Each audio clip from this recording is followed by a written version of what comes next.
Monaco. It's hard to imagine Formula 1 without its most extravagant race. There's nothing quite like it, even as new street circuits come and new ultra-rich countries eye a spot on the F1 calendar. It can never be replaced. There's a lot of negativity around Monaco though. It's boring, all the action happens on qualifying day, it's too narrow to pass. But that's not always the case. No matter who you class as the greatest driver of all time, he will have a Monaco story. Several, most likely. It's a circuit where jubilation and heartbreak are just millimetres apart. These are not the 5 best Monaco Grand Prix. These are just 5 crazy ones. 1984. The 1984 Monaco Grand Prix is actually my favourite race I wasn't alive to watch. If you have a chance to watch it with the original BBC commentary, do, because it's just brilliant. James Hunt's comments on the second place driver's likely reaction to the race being stopped are so on point, it's as if he knew how the next 10 years of F1 would turn out. So it's 1984 and it's raining. McLaren's Alain Prost and Niki Lauda have won 4 of the 5 races held so far this season, and it really looks like it's going to be an epic rivalry. The more experienced older driver having welcomed an exciting up-and-coming youngster to the team, only for said youngster to turn most of the team towards him, and the older driver having to battle for the attention he deserves. Or that's how Lauda would put it years later. Why they haven't made a Rush 2 about this season I will never know. Anyway, it's raining and Prost is on pole. Lauda could not match Prost in qualifying and for most of the season instead opted to focus more on setting his car up for the race, which explains why he was all the way down in 8th. Nigel Mansell qualified 2nd and Rene Arnoux took 3rd. Elsewhere on the grid were 2 drivers hoping to prove themselves in front of the world's media. In 20th, you had the only non-turbo powered driver to make it onto the grid, Tyrrell Stefan Bauer. And in P13 you had the best placed Holman driver, rookie Ayrton Senna. Now, a wet race is hard enough, and this really was a wet race, but a wet race in Monaco has an added issue, the tunnel, because the track in the tunnel was dry and covered in oil from earlier races. Lauda sought out Bernie Ecclestone to ask him to effectively water the tunnel, to which Ecclestone presumably said, "That is the best thing I have ever heard," and got a fire truck to hose down the road in the tunnel. So now we have our scene set, it's time to race. So Prost got away from pole pretty smoothly and chaos immediately ensued behind him. Arnoux and Derek Warwick collided, Warwick stopped in the path of Patrick Tambay and were approximately 5 seconds into the race and we already have 2 drivers out. Oh wait, 3 because Andrea de Cesaris also couldn't make it off the grid. Wow, this is going well. At the front, Prost briefly lost the lead to Mansell, but that lasted all of 5 laps before Mansell spun out and Prost was in the lead again and miles ahead of the rest of the field. Monaco is supposedly somewhere where you cannot overtake, but someone really should have told Lauda that because within 6 laps he was up to P3 with Prost directly ahead of him. Wow, about 30 seconds ahead of him, but there were no cars between them. That wasn't until lap 19 when Senna, who had also not gotten the memo about not overtaking, passed Lauda to snap 2nd. It's not really an exaggeration to say Senna could drive in the wet. It wasn't just that he could control the car in these wet conditions better than anyone else, but he knew how to judge conditions better than his rivals too. Senna could judge whether or not a line that had been fine for him the lap before was possible the next lap, all while driving at 1,000,000 miles an hour or whatever. And that was probably why he'd just blown everyone out the water for the past 20 odd laps and was now closing in on Prost. Prost at this point still had a pretty decent gap, but he was lapping nowhere near as fast as Senna, or even 5th place Baloff. Yes, Baloff had also driven an incredible race up until that point. It's often overlooked because Senna, but Baloff had managed to avoid the early race drama and steadily climb up the field to be running 5th. Then a brake problem for Lauda caused the second of the 2 McLarens to spin out. It's not long after this that Prost decided conditions were too bad to race in. It might just be a coincidence that his main title rival was out of the race and he had 2 rookies closing in on him and threatening his victory. I mean, it was almost definitely a coincidence. Jackie Hicks agreed that the race just could not continue in such conditions, and the red flag was shown on lap 32. Prost saw the red and checkered flag and came to a stop on the start-finish line. Senna had other ideas and flew past him, as did everyone else. But it did not matter, the results were counted back to the end of lap 31, the last lap before the red flag was shown and Prost won. Now, Senna fans like to argue this was unjust and the race should have continued so Senna could take his maiden victory. But Tom and mechanics later said the car probably wouldn't have made it longer than a few more laps, so the early end probably didn't have much of an impact on any of its stats. It did, however, come back to bite Prost, because only half points were awarded for the shortened race. If the race had continued and Prost had finished second, he would have been awarded 6 points, rather than the 4.5 he ended up receiving. 1.5 more points, which would have put him 1 point clear of Lauda at the end of the year. The 1984 season ended with Senna never winning Monaco and Prost never taking the title. It would not stay that way. 1988. The thing about Formula 1 is it doesn't matter how big a gap is. You can win by 30 seconds or a hundredth of a second, but it's all worth the same points. But completely dominating a race and winning a full minute does have the added advantage of demoralising your opponent, because how can they even think about competing when you're so far ahead? And thus we arrive at Monaco 88. McLaren had this genius idea of putting Senna and Prost in the same team, and that was going about as well as can be expected. Prost won in Brazil, Senna won in San Marino, and they were 1-2 in the Drivers' Championship. So far, so good. But in Monaco, something clicked. On such a tight street circuit with the walls never more than a few inches away, a slight mistake in qualifying is going to cost more than a couple of tenths of a second. Some drivers perhaps are a little more cautious here than elsewhere. You sacrifice a hundredth here or there to make sure you can make it around the track. To finish first you must finish after all. But if you have the confidence in your ability, in the car and in the track, why not go for it? Senna set a 1 minute 23.998 second lap around the streets of Monte Carlo. It was 1.4 seconds quicker than Prost and more than 2.5 seconds quicker than third place Berger. It was, they said, a lap of the gods. The 1.4 seconds would only count for a couple of metres on race day, but can you imagine as another driver seeing that? It wasn't just the speed but the confidence to do it. However, according to John Hogan, it didn't rattle Prost too much. Race day and Senna got a good start. Prost did not, unable to engage second gear, and Berger took second off the line. What followed was a Monaco masterclass. Senna consistently extended his lead over Berger and the rest of the field, 2.5 seconds by the end of lap 1, 13.5 seconds by the end of lap 10, 22 seconds by lap 20. It was a slow but steady increase at first, but by the second half of the race, Senna was a second of a lap faster than Berger. On lap 54, Prost finally managed to pass Berger to take second, but he was now 50 seconds behind Senna.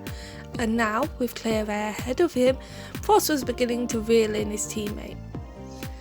Perhaps Prost thought he may have a chance of actually closing in on his teammate. There were 24 laps left after all.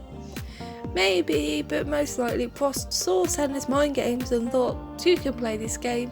He was going to push Senna and hope for the best. Even though there was next to no chance Prost was going to catch Senna, his speed caused Senna to up his pace again. At this point, Ron Dennis suddenly realised that putting these two in the same team might lead to some unintended consequences, and was desperately trying to get Senna to slow down, to finish first and all that. He just needed them both to come home in one piece, thank you very much. That didn't happen. On lap 67, Senna's McLaren tapped the guardrail at Portier and he'd hit the barrier on the other side of the road.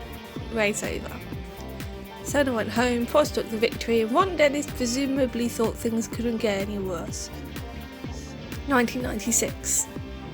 Qualifying in Monaco. You start pole and you're more than halfway to a victory. or not, as we've seen before, but there's no denying this is one of, if not the most important qualifying session in the F1 calendar. So of course you can't really expect any drama, can you? Michael Schumacher secured pole with a 1 minute 20.3 second lap, about half a second quicker than Damon Hill in second. He was on a cool-down lap, enjoying the cheers of the crowd, when he suddenly remembered the rest of the field was still on their flying laps. He did try to get out of Berger's way, but it didn't really work and Berger spun, so this is going great. Olivier Panis did not have a good qualifying. Both he and his larger teammate had misfiring issues and he was set to start the Monaco GP from 14th. Thankfully that was the last of the drama and race day was set to be a nice, simple affair. But then Panis woke up on Sunday and thought, I'm going to win the Monaco Grand Prix. It was raining, and as we've seen, that's the best way to make things interesting at Monaco. Before the race even began, half a dozen drivers crashed out during the pre-race warm-up and the grid was reduced to 21 cars before lights went out. And the lights did go out. Fun fact, this was the first time the FIA brought their own starting lights to the start to the Monaco Grand Prix, so that's cool. Hill got the best start, leaving Schumacher in a spray as he went off into the distance. Behind him, oh look, there's chaos again. I think I've seen this one before. So Jos Verstappen gambled and put on dry tyres. He was starting 12th and thought he had to do something different if he wanted any chance of victory. Well, it didn't work and he slid into the wall on the opening lap. To be fair to him, he wasn't the only casualty. The two Minardi drivers collided and Rubens Barrichello span, but the biggest shock of the opening lap game was Schumacher lost the rear end of his Ferrari as he turned right towards Portier. He hit the barriers, damaged his front left wheel, and the reigning champion was out of the race. Ended lap 116 out of 22 drivers remaining, and Olivier was one of them. At the front of the field, Hill had felt a huge relief of pressure when he spotted Schumacher out. He knew the Ferrari was going to be his main competition and now he just needed to focus on keeping the car on the road for the remaining 77 laps.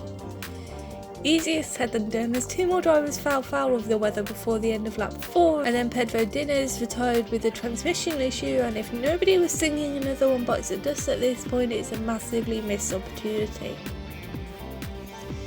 Hill wasn't taking risks, but he was noticeably faster than the Benettons behind him and extending his advantage by a second or so every lap. By the start of lap 10 he was about 16 seconds ahead. But it was no longer raining and the track was beginning to dry. Berger in third was the first to come into the pits, surrendering his position to Eddie Irvine, who was doing a fantastic job of keeping everyone behind him years before Jarno Trulli made the Trulli trainer think. But Berger wouldn't come back out of the pits, and the car would not restart, a gearbox problem, and another one bites the dust. So Heinz-Harald Frentzen was very almost the next casualty. He had been stuck behind Irvine for what must have felt like forever at this point, and Hill was pretty much in Spain already in his eyes.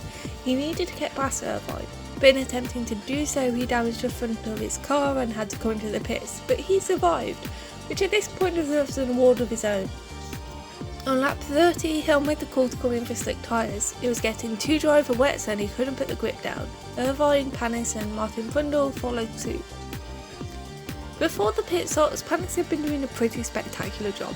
He'd made up positions because half the field had crashed out at this point, but he'd also pulled some pretty impressive overtakes as well. He was running 7th when he came into the pits. As the rest of the field came into the pits over the next couple of laps, he was boosted up to 4th. The order was now Hill, Alesi, Irvine, Panis. Panis' next problem was Irvine, who'd already proven he could comfortably hold someone behind him for 30 laps and not break a sweat. Panis had no intention of playing Irvine's game. He pulled off a brave but incredible move down the inside of the Ferrari at the hairpin. The two made contact, but Panis was able to keep his foot down and pull ahead. He now had P3. Just a few laps later, Panis spotted a plume of smoke as he came out of the tunnel. Damon Hill's engine was gone. Hill had driven a faultless drive at this point. He came in for slick tyres at the right time, he made the best start, he hadn't made any mistakes. But it was all gone in a puff of smoke that came out of his engine. F1 can be cruel sometimes. Alesi and Panis swapped fastest laps as Panis tried to close the gap on his fellow Frenchman. At this point, I think it's worth noting that people who aren't French can win the Monaco Grand Prix, but apparently the most exciting races have French wins. Alesi was forced to stop for fuel. Panis had opted to start the race with a full tank, the team figuring the wet weather would mean fewer laps and they would be able to get away without refuelling. Alesi came out in the lead, but a second unplanned stop gave Panis what nobody could have expected at the start of the race. He now led. But that decision to run with no refuelling stops could still come back to bite him. He was told over the radio to be careful with his fuel consumption if he wanted to make it to the checkered flag. McLaren's David Coulthard in second picked up on the larger team's issue. McLaren was sure Panis wouldn't make it to the end of the race. Despite some pretty not great strategy calls early in the race, they were now certain Coulthard would be victorious. The race was scheduled for 78 laps. Elijah had gambled on it being cut at the 2-hour mark, but now it seemed Panis didn't even have enough fuel for 76 laps. As the laps wore on, Elijah desperately tried to get Panis into the pits. Panis did not respond. The checkered flag came out at the end of lap 75. Panis probably couldn't have made it another lap, but that didn't matter.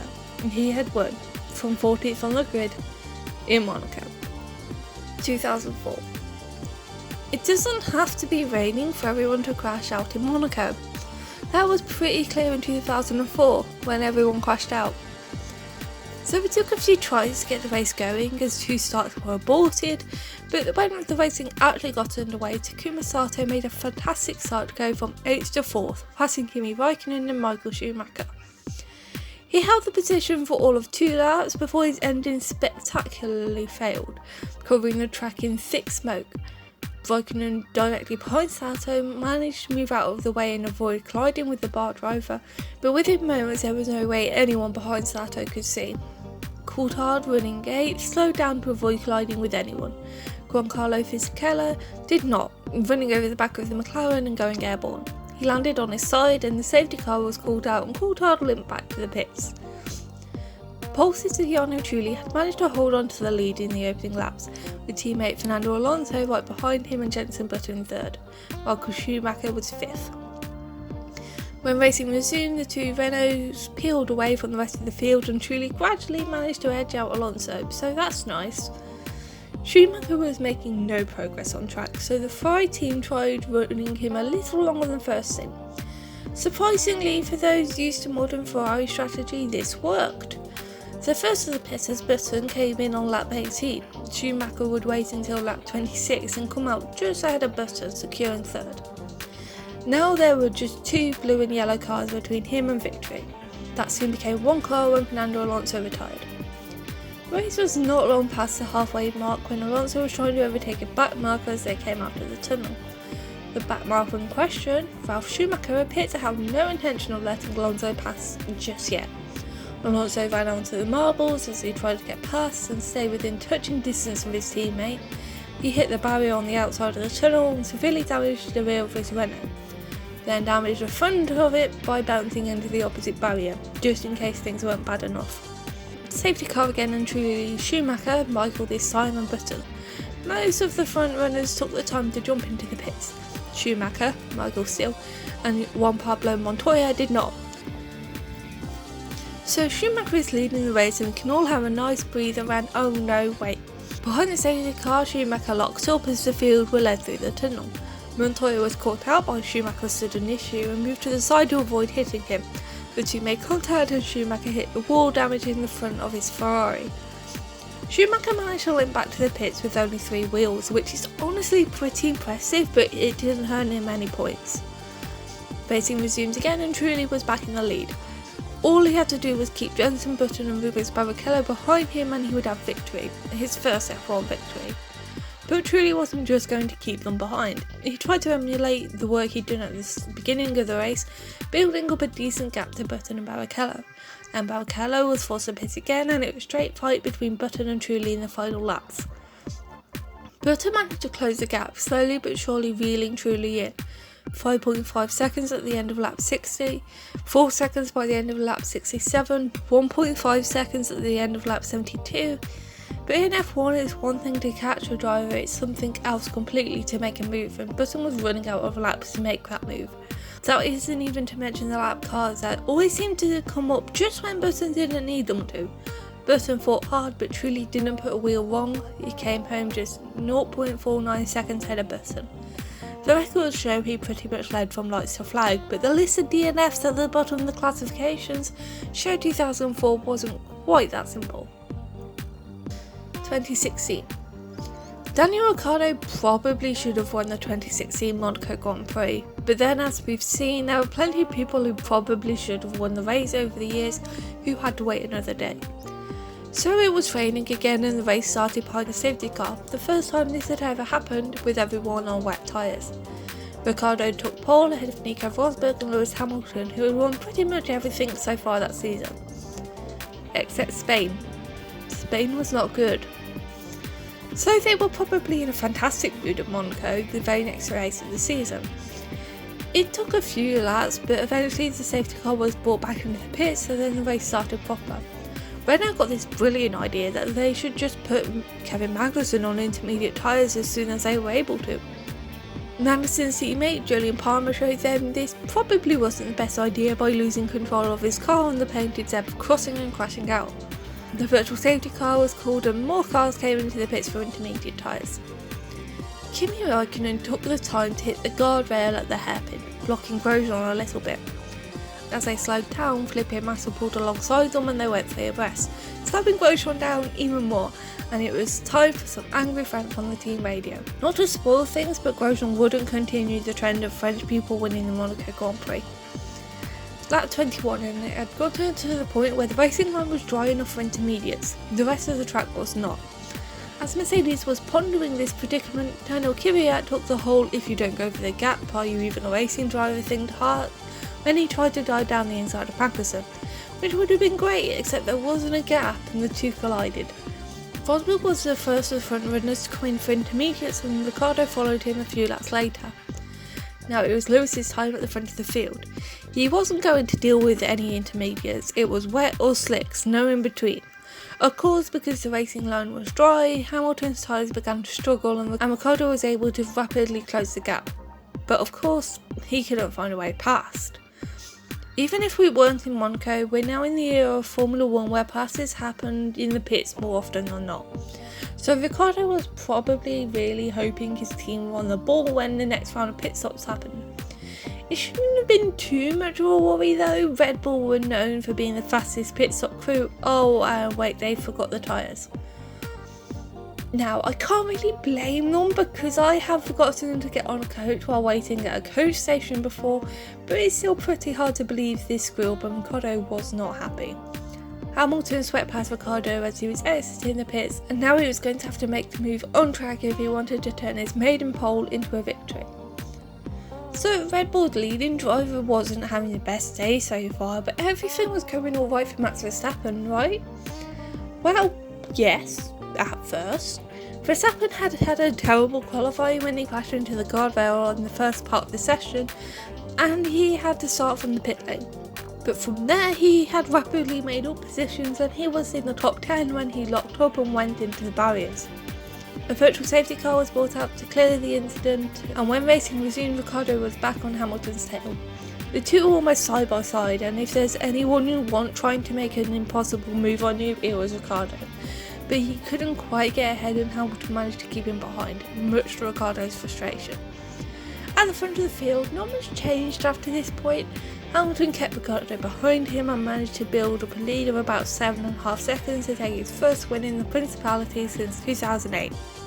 Sergio Perez had put in a brilliant drive and benefited from the pit stops to take third, and had actually been closing in on Ricciardo as the Red Bull and Mercedes battled, but turned from attack to defence in the closing stages of the race.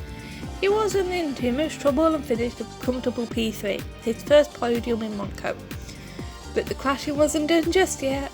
It was closing stages of the race, and two Sauber drivers thought it would be a brilliant idea to collide, so they did, with each other, much to Sauber's delight. Ricciardo was very much not happy and made it pretty clear to everyone, but he would go on to win in Monaco a few years later in the most Monaco way possible, so there's that. So those were 5 Monaco Grand Prix that I thought were pretty crazy. This video has gone on way longer than I expected it to, so just a quick thank you to Malcolm Foley's Monaco Inside F1's Greatest Race for helping me experience races I wasn't alive to watch. Though if anyone wants to build a time machine so I can watch the 1984 Monaco GP live, I would be so grateful.